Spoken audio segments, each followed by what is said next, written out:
खबर आपको दें कि निगरान वज़ीर आला पंजाब ने पुलिस को खवातीन की हिरासत से रोक दिया है। आपको अपडेट कर रहे हैं इस हवाले से कि निगरान वज़ीर आला पंजाब ने पुलिस को खवातीन की हिरासत से रोक दिया है। 9 मई के 138 मुकदमात में 500 से ज्यादा खवातीन मतलूब हैं। तफसील जानते हैं डॉन न्यूज़ के नुमाइंदे अली वक्कार से। जी अली वक्कार, बताइएगा।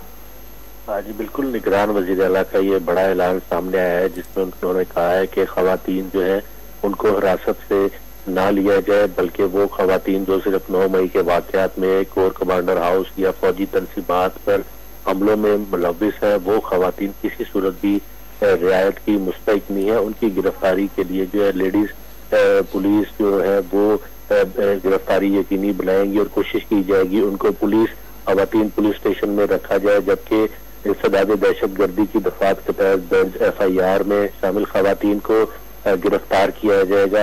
मोहसिन नकवी का मजीद ये कहना था कि फौजी तनसीबात पर मुकामात पर हमलों में मुलविस खवातीन खास तौर पर जिना हाउस के अंदर और बाहर मौजूद खवातीन से लेडीज पुलिस स्टेशन में आकर खुद को गिरफ्तारी देने की सूरत में रियायत बरतने का फैसला किया गया है, जबकि इसके अलावा दीगर खवातीन जो कि पंजाब भर में 9 मई को 138 मुकदमात में 500 से ज्यादा खवातीन इस वक्त मतलूब है, उनके ऊपर जो है मजीद फैसला जो है वो बाद में किया जाएगा। निगरान वज़ीर आला पंजाब ने पुलिस को खवातीन को हिरासत से रोक दिया। तफसीलात देते अली वक्कार, आपका बहुत शुक्रिया।